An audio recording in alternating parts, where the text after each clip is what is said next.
It's recording now. Yeah, the point is that I've been a dentist for almost 30 years. Oh, can you introduce yourself? Okay, fine. My name is Dr. Francis Ndungu, and I've been a dentist for the last 30 years. For me to become a dentist, I was thinking that if I become a dentist, I'll make a lot of money, and I'll become rich, successful, and I'll be happy. But after quite some time, I realized that money or success is not everything. And when I was just going about, I happened to be in the slum of Marurui, and I realized that the best way is to live a life of significance, to try and help other people. And therefore, what I decided is that as a dentist and whatever income I get from my clinic, now I use it to help the people in the slums. The idea or the notion I had that success or getting money will make me happy, it was all elusive. It's just like chasing the wind. And therefore, all my time I try to see that I do help people in the slum to live a holistic life and to be productive. And therefore, what I would literally say is that if only I would say money is not everything. Riches is not everything. There is more in life. And that is to say, showing love to one another and helping others. And what I do in the slum is like putting my life to other people so that they can benefit from what so far I've managed to do.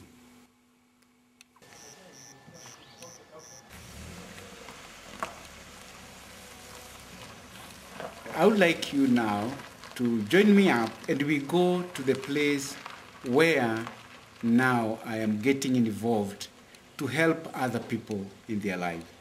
And now we have to go to the slum of Marurui, where the population is about 4,000 people, and the slum is about 12 kilometers from the city of Nairobi. Of course, we led it somewhere. When I went up to this slum of Marurui, most people doubted whether I've just gone there for my own personal interest or my own gain. So it was rather difficult for them to accept me because they could not relate somebody like me coming from a rich area to come and be with them. It took about not less than 6 months for them to accept that I have gone there to help them or assist them. And what therefore I did was to make sure I go and eat food with them together. We prepare food and we eat together. I share with them the problems they have. If they are laughing, we laugh together. If they are crying, we cry together. And then when they saw that I'm identifying myself with them, after about 6 months and over, that's when they started now realizing that I'm there to help them. And they started accepting me as one of them. About 60% of the population are children. And if I would say, including the youth who are less than 25 years old.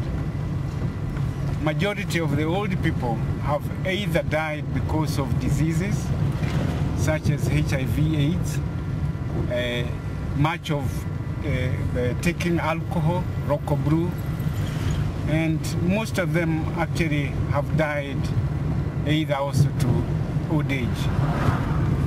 There is very little work they do because in the surrounding, they are surrounded by people who are able, rich areas, and they rarely get jobs to work in those areas. So therefore, most of them relying on making or preparing local brew and selling it to earn their livelihood.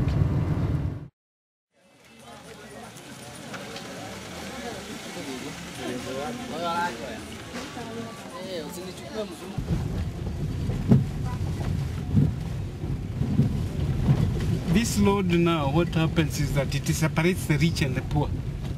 The poor people live this side, the rich people live this side.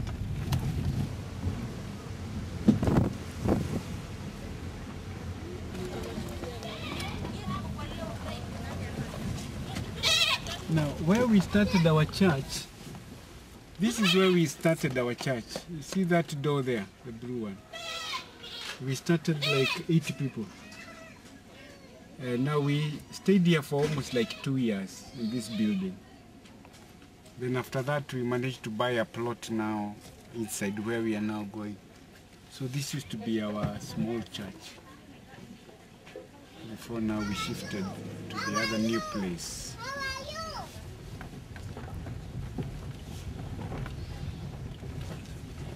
Now welcome to the slum.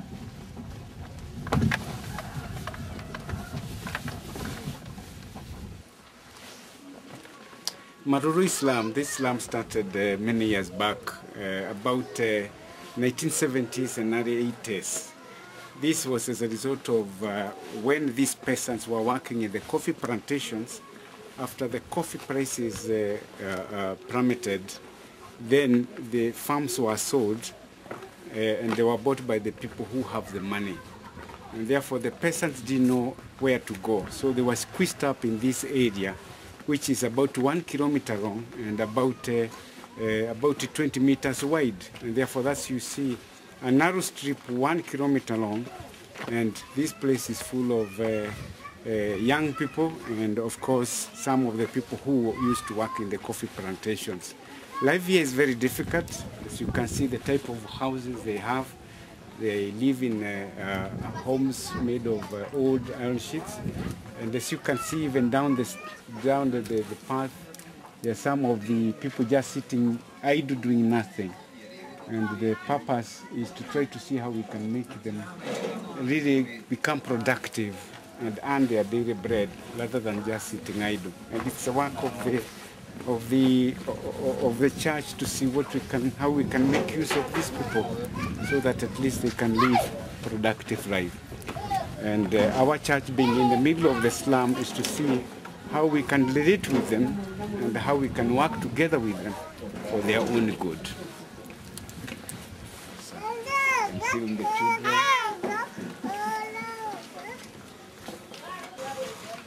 Okay, take it out. Kahora, yeah.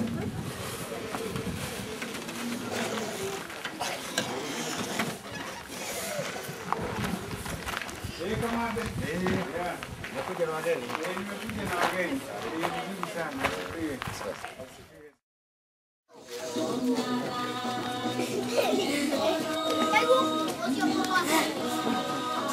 Yeah.